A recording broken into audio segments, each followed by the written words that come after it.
Hello दोस्तों, कैसे हैं आप लोग। आशा करता हूं आप सभी अच्छे होंगे। रेलवे में वैकेंसी का दौर शुरू हो गया है। यदि आप लोग एससी कम्युनिटी से बिलोंग करते हैं, एसटी कम्युनिटी से, ओबीसी से या ईडब्ल्यूएस से, तो अभी आपको फॉर्म भरने से पहले ये काम कर लेना होगा। यदि आप लोग फॉर्म भर देते हैं और ये काम नहीं करते हैं तो यदि आपका सिलेक्शन होता है तो डॉक्यूमेंट वेरिफिकेशन में आपको शो कॉज हो जाएगा, जिसके बाद आपको काफ़ी परेशानी होगी और मे बी आपका सिलेक्शन भी ना हो पाए।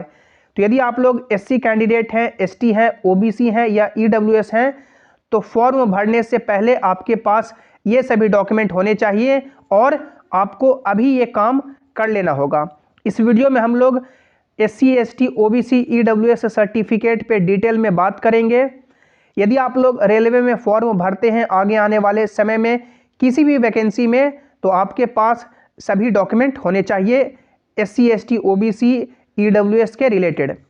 पूरे वीडियो को आपको ध्यान से देखना है और यदि आप लोग चैनल पर पहली बार आए हैं या अभी तक भी सब्सक्राइब नहीं किए हैं तो कर लीजिए, ताकि जो भी रेलवे के आगे के अपडेट हो उसकी सही और ऑथेंटिक जानकारी आपको मिलती रहे।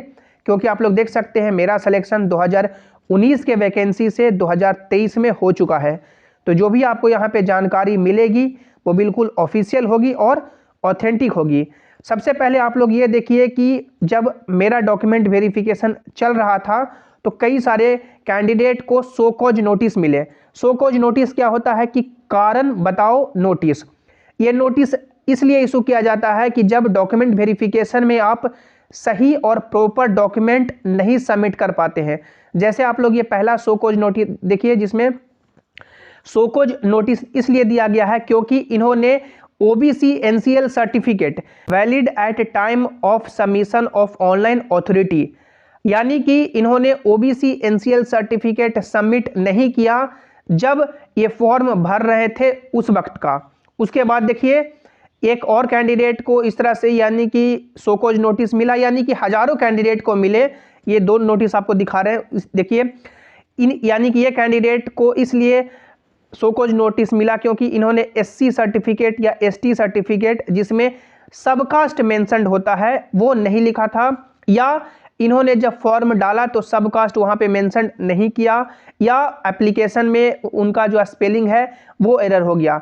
तो इसी तरह से जितने भी एससी, एसटी, ओबीसी या ईडब्ल्यूएस सर्टिफिकेट हैं उनको यदि आप लोग प्रॉपर फॉर्मेट में, प्रिस्क्राइब्ड फॉर्मेट में नहीं सबमिट कर पाते हैं, और बहुत सारे केसेस में तो ये मांगे जाते हैं कि जब आप लोग फॉर्म भर रहे हैं उस टाइम का आपके पास वो सर्टिफिकेट होना चाहिए।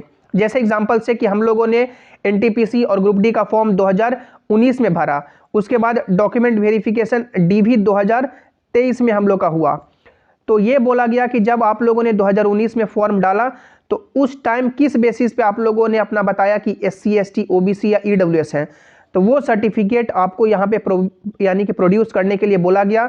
इसी कारण से देख सकते हैं काफ़ी सारे कैंडिडेट को ये बोला गया कि आपके पास ओबीसी एनसीएल सर्टिफिकेट उस टाइम का नहीं है, या एससी सर्टिफिकेट उस टाइम का नहीं है, या ईडब्ल्यूएस सर्टिफिकेट उस टाइम का नहीं है, तो शो कॉज नोटिस दिया गया। अब इन सभी शो कॉज नोटिस से बचने के लिए और प्रॉपर ढंग से आपका डीवी हो जाए और सिलेक्शन हो जाए, इसके लिए आपको क्या करना होगा। जैसे कि आपका जब नोटिफिकेशन किसी भी वैकेंसी के लिए आता है रेलवे में, तो आपका एक स्टार्टिंग डेट होता है कि इस डेट से आपका फॉर्म स्टार्ट हुआ और लास्ट डेट आपका ये हुआ।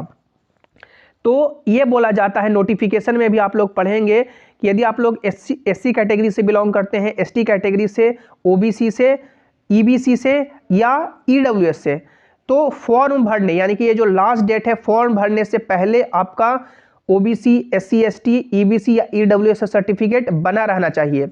ये बना रहना चाहिए जो आपका यानी कि स्टेट गवर्नमेंट जिस फॉर्मेट में बना के देती है उस फॉर्मेट में, लेकिन आपका सेंट्रल फॉर्मेट में होना चाहिए। बना होना चाहिए स्टेट गवर्नमेंट के द्वारा, लेकिन फॉर्मेट होना चाहिए सेंट्रल का, वो आपके पास होना चाहिए। वो स्कैन नहीं किया जाता है लेकिन वो आपके पास होना चाहिए, हम लोग आगे देखेंगे।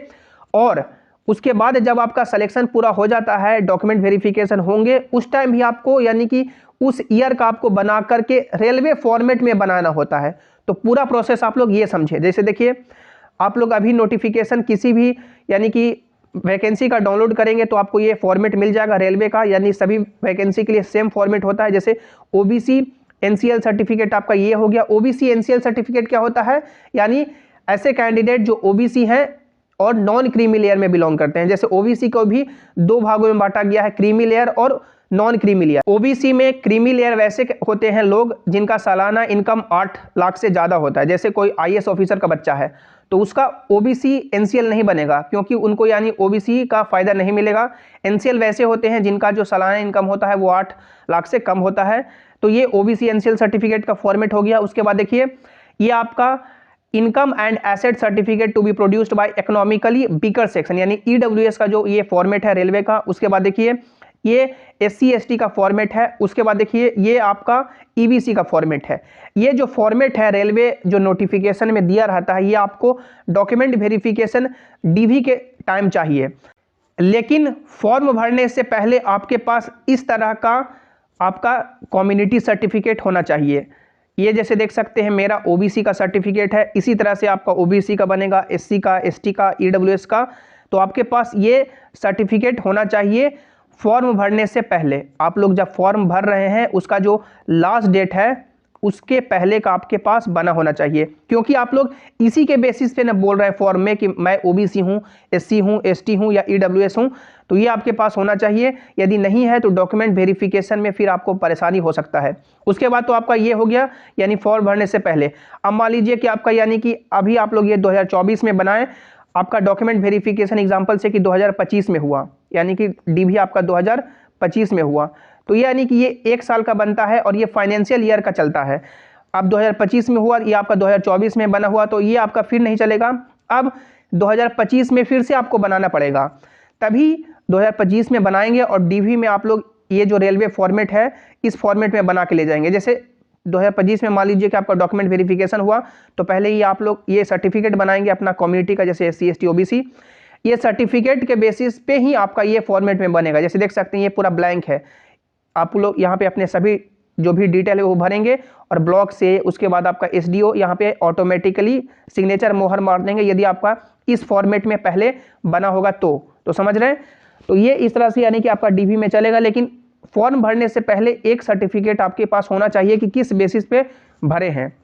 आई होप आज का वीडियो आपको अच्छा लगा होगा, जानकारी अच्छी लगी होगी, ताकि आपको आगे आने वाले भविष्य में कोई भी यहाँ से परेशानी ना हो। कोई भी मन में डाउट है, कोई भी क्वेश्चन है, नीचे जरूर पूछिएगा। वीडियो को लाइक कीजिएगा, अपने दोस्तों के साथ शेयर कीजिएगा और सभी इंपॉर्टेंट अपडेट के लिए आप लोग टेलीग्राम जेसिंग क्लासेस से भी ज्वाइन हो जाइए, ताकि जो भी अपडेट हो, जो भी नोटिस हो, यहाँ पर आपको मिल सके।